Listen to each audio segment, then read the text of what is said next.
OnePlus is riding a wave that could propel it over the hump that's prevented its phone from reaching the upper echelon of the food chain. The OnePlus Open prevailed last fall in surprising myself in becoming the one best foldable phone around.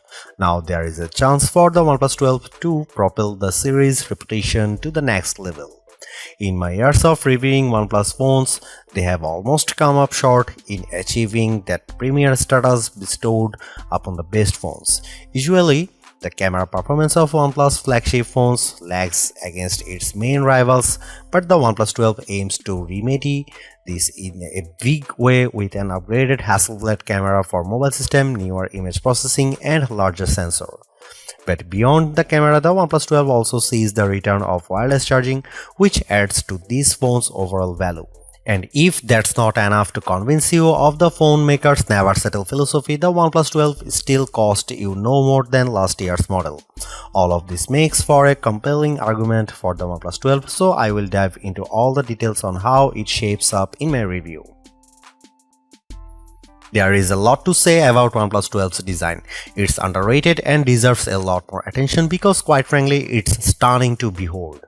There is just something about the circular camera hump on the back of the phone combined with its metal trim sides and textured casing, it always looks good out of my pockets. Smudges rarely stay on because of its textured casing, while the narrower size of the OnePlus 12 makes it much easier to grasp with one hand over the S24 Ultra or iPhone 15 Pro Max. There are some minor changes to the OnePlus 12 design like the repositioning of the silent switch to the left side, but the overall design language and aesthetic remains the same. Although OnePlus is generous enough to fashion an air blaster on the top edge of the phone, allowing it to double as the ultimate universal remote to control all of my favorite gadgets at home. My only concern about the OnePlus 12 design is that it feels more top-heavy than its predecessor, which is a result of the phone's increased weights. I don't think it's deal-breaker, but I am more careful about handling the phone because it won't end nicely if it were to drop accidentally. For the price, the OnePlus 12's 6.82-inch 2K Pro XDR display has its share of delights, including OnePlus' claim that the screen can reach an unheard of 4500 nits peak brightness. From what I can gather during my time using the phone, the Pro XDR on the OnePlus 12 dishes up strong brightness in direct sunlight, allowing me to see everything with crystal clarity results. I'm still skeptical about the phone reaching that 4500 nit peak, but I'll be content if it can eclipse the 1300 nits of brightness that the OnePlus 11 produced with its display. Paired with a 120Hz display refresh rate, I find the OnePlus 12 suitable for intensive gaming where there is a lot of action happening on screen. Everything flows smoothly, making the most demanding games look fluid. One interesting tidbit about the display is Aqua Touch, which is new technology that ensures accuracy if the phone's screen is wet. If you are like me and sometimes bring your phone into the shower to scroll through your feeds or play a few tunes, then you can appreciate Aqua Touch's increased sensitivity. OnePlus phones have always come up short in the camera department against their rivals, but the new triple camera arrangement of the OnePlus 12 intends to prove that this phone can finally break the stigma. The 4th gen Hasselblad camera for mobile system of the OnePlus 12 consists of a main 50MP camera, 48MP ultrawide, and a 64MP periscope camera with 3x optical zoom. The telephoto camera is an iterative improvement over the OnePlus 11's 32MP 2x telephoto zoom, but I am happy to report that just about every performance metric around the cameras is better than before. Starting with the 50MP main camera, it produces excellent results accompanied by sharp details, realistic colors, and good dynamic range. However, I don't see a tremendous difference against the OnePlus 11's main camera when the lighting conditions are good. The 48MP ultrawide camera on the OnePlus 12 also holds up well, especially in high contrast scenes that have strong sources of light. The above photos from the OnePlus 12 and 11 shows they have evenly matched at balancing the overall exposure of the scene. The biggest improvement in my opinion centers around the new 64MP periscope camera that bumps optical zoom capabilities to 3x compared to 2x on the OnePlus 11. And the help of OnePlus 12's high-resolution sensor, images can be enlarged with a 6x in-sensor zoom and without any degradation to the details. There is no comparison because the 3x zoom photos I captured with the OnePlus 12 are sharper, more detailed than the 2x zoom camera of the OnePlus 11. When I crop into the photos, I can still make out of the higher fidelity look of the 12's photos. Low light performance is a toss-up because I noticed that the OnePlus 12 has a tendency to underexpose scenes and cast a warmer color temperature compared to the OnePlus 11. You can see it in the photo. Here are some camera samples of the OnePlus 12 and other phone comparison. OnePlus certainly caters to enthusiasts because there are plenty of shooting modes and controls to access. In addition to a dedicated Pro mode that lets me adjust the shutter speed, focus and ISO level, you also get a dedicated movie mode with a flat color profile option. Overall, the OnePlus 12 makes considerable gains everywhere around the camera to undoubtedly prove it's better than last year's model. That's a win in my book. But there is more to camera phones now than just producing the best photos. In an era where AI-assisted photo and video editing is being deployed on more phones, the OnePlus 12 misses its opportunity to get on board in this area.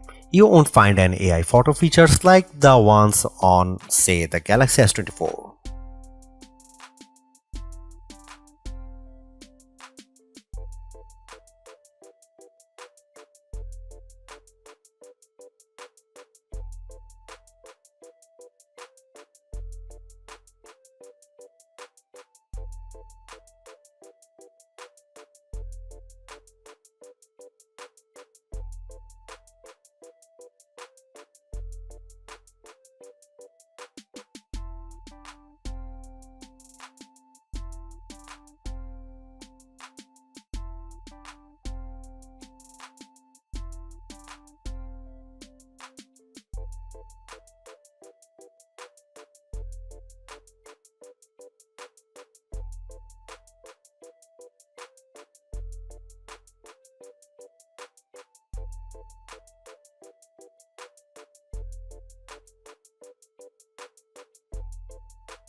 Even though it's not the first phone to offer Qualcomm's latest top-of-the-line mobile chipset, the OnePlus 12 still flexes some muscle thanks to the Snapdragon 8 Gen 3. Basic operations such as scrolling through the interface and running apps are all accompanied with tight responses.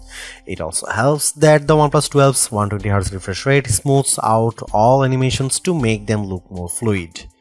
After running all the usual synthetic benchmark tests, we can confirm that the Snapdragon 8 Gen 3 is no slouch in the graphics processing department, averaging a wicked fast 170 frames per second with the 3D Mark Wildlife Unlimited test. Its score of 90,572 is also better than what the iPhone 15 Pro and Galaxy S23 Ultra can produce.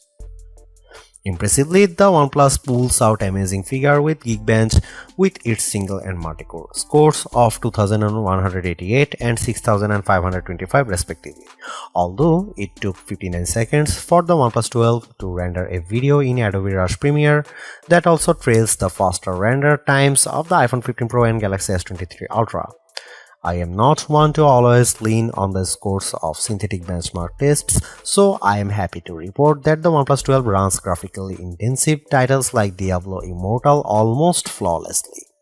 I am not hung up on the Geekbench scores as much, knowing that the phone has yet to do anything that would indicate it's sluggish in everyday usage.